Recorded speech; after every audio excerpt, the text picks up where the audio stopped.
Iran पर हमले की तैयारी और कभी खामेनेई को पकड़ने की धमकी देने वाले अमेरिकी राष्ट्रपति के सुर बदलने लगे हैं। इस खबर को सुनकर आपको थोड़ा अजीब सा लग रहा होगा, लेकिन ये खबर बिल्कुल 100 आने सच है। पूरी खबर सुनने से पहले समझिए कि आखिर ईरान ने इस खबर से पहले ऐसा क्या किया था। दरअसल ईरान ने खाड़ी देशों में स्थित अमेरिकी बेसों की ओर तानकर अपनी सबसे खतरनाक मिसाइलों को रास्ता दिखा दिया था। इनमें सज्जिल और खुर्रम शहर 4 जैसी मिसाइलों की रेंज में अमेरिका के कई अहम सैन्य ठिकाने आते हैं। सज्जिल एक 2 stage solid fuel ballistic missile मानी जाती है, जिसकी मारक क्षमता करीब 2000 से 2500 किलोमीटर तक है। वहीं खुर्रम शहर 4 लंबी दूरी तक भारी पेलोड ले जाने की क्षमता के लिए जानी जाती है। खाड़ी क्षेत्र में अमेरिकी सैन्य मौजूदगी पहले से ही संवेदनशील मानी जाती है। ऐसे में इन मिसाइलों की तैनाती को एक बड़े संदेश के तौर पर देखा गया। जैसे ही इस खुफिया गतिविधि की जानकारी अमेरिका तक पहुंची, कहा जा रहा है कि वाशिंगटन में रणनीतिक स्तर पर हलचल बढ़ गई।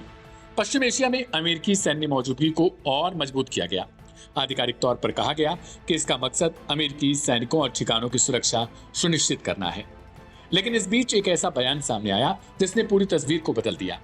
अमेरिकी विदेश मंत्री मार्को रूबियो ने साफ किया कि राष्ट्रपति डोनाल्ड ट्रंप किसी से भी मिलने को तैयार रहते हैं, अगर इससे समस्याओं का समाधान मिल सकता है तो। उन्होंने कहा कि अगर ईरान के सर्वोच्च नेता अयातुल्ला अली खामेनेई मिलने की इच्छा जताएं तो राष्ट्रपति ट्रंप मुलाकात के लिए तैयार होंगे।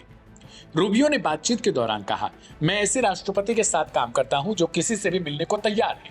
अगर अयातुल्ला कल कहें कि वे राष्ट्रपति ट्रंप से मिलना चाहते हैं तो राष्ट्रपति ट्रंप मिलेंगे। इसलिए नहीं कि वे उनसे सहमत हैं, बल्कि इसलिए कि वे मानते हैं कि दुनिया की समस्याएं बातचीत से सुलझती हैं और किसी से मिलना कोई रियायत नहीं है। यह बयान ऐसे वक्त में आया है जब दोनों देशों के बीच अविश्वास चरम पर है। अमेरिका ने दोहराया कि वह ईरान को परमाणु हथियार विकसित करने की अनुमति नहीं देगा और इसे वैश्विक और क्षेत्रीय सुरक्षा के लिए गंभीर खतरा मानता है।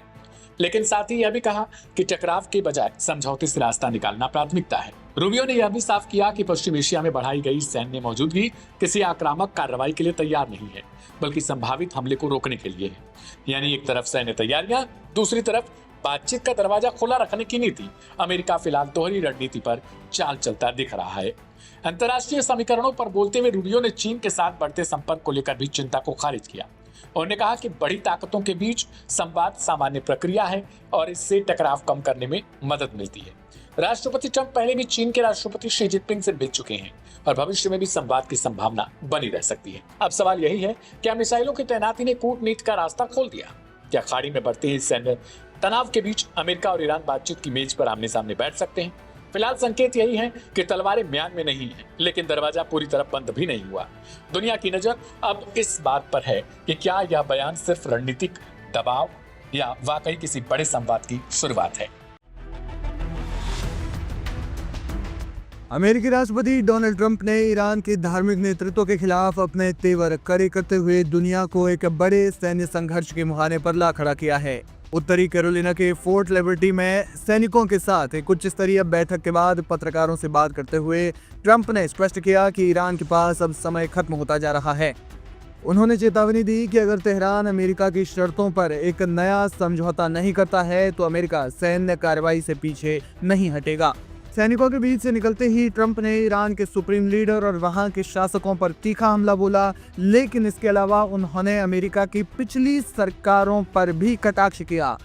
वे 47 सालों से सिर्फ बातें कर रहे हैं। इस बीच उनकी इन खोखली बातों के चलते हमने बहुत सी अनमोल जानें गंवाई हैं।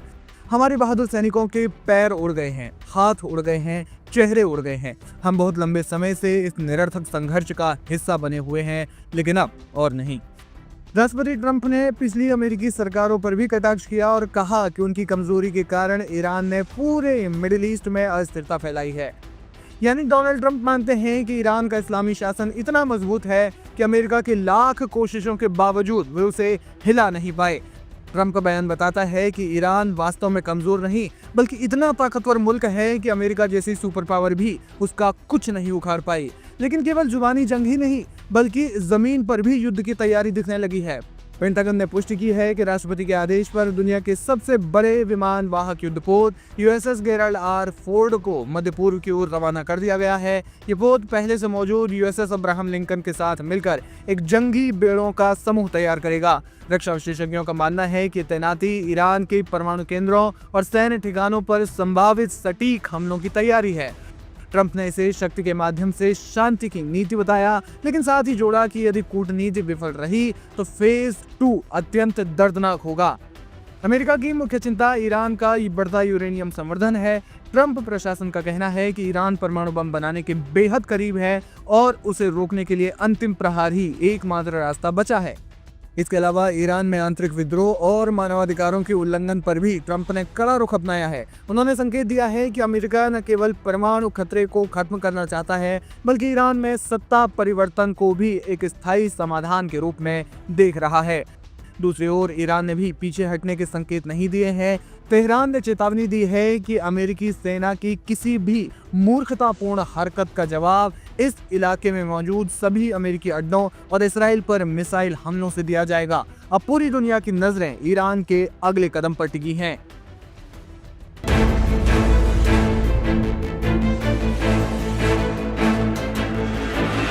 सबसे ऊपर नेतन्याहू, फिर आईडीएफ चीफ, फिर मोसाद चीफ, फिर इसराइल के डिफेंस मिनिस्टर और भी नाम।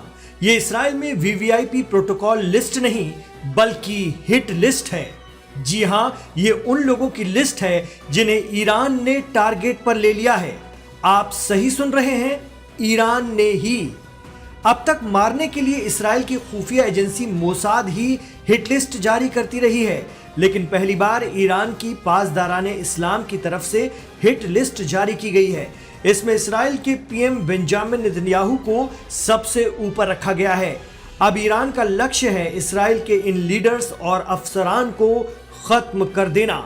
जैसे ही इसराइल के पीएम बेंजामिन नेतन्याहू अमेरिका में प्रेसिडेंट ट्रंप से मिलकर लौटे, मीडिया रिपोर्ट बता रही है कि बस उसी दौरान ईरान की तरफ से हिट लिस्ट जारी कर दी गई, जिसमें नेतन्याहू का नाम सबसे ऊपर है। ईरान की सरकारी मीडिया ने जिन लोगों के नाम जारी किए हैं, उनमें पीएम नेतन्याहू के अलावा Mossad chief David Barnea, defence minister Israel Katz, IDF chief Eyal Zamir, air force chief Tomer Bar, military intelligence chief Shlomi Binder और ऑपरेशनल चीफ इत्जी कोहेन का नाम शामिल है।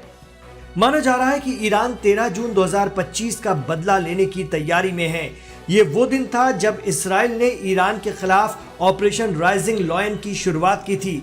इस ऑपरेशन में इसराइल ने ईरान की एलीट फोर्स आईआरजीसी के टॉप कमांडरों और साइंटिस्टों को एक साथ टारगेट किलिंग के जरिए मार डाला था।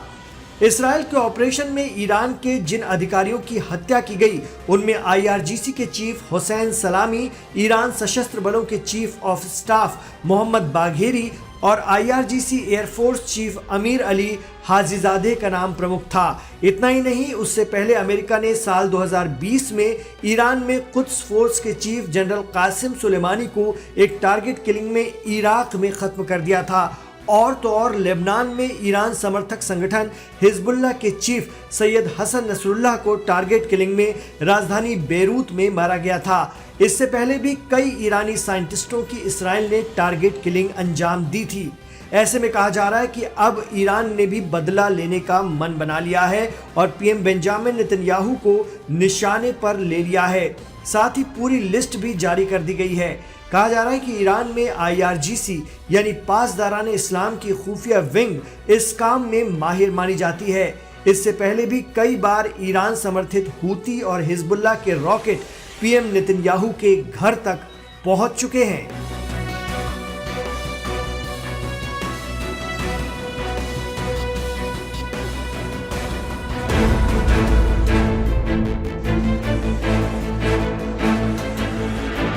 ईरान में अमेरिका और इसराइल के खिलाफ बन रहे जबरदस्त माहौल और पूरे देश में supreme leader ayatollah Ali Khamenei के समर्थन में खुलकर उतरे लोगों ने कई इशारे दिए हैं। जी हां, ईरान में इस जनसैलाब की मंशा को समझने के लिए वहां से आ रहे वीडियो को समझने और मौजूद एक्सपर्ट से हमने विस्तार से बात की तो बहुत सी बातें डिकोड होती हैं।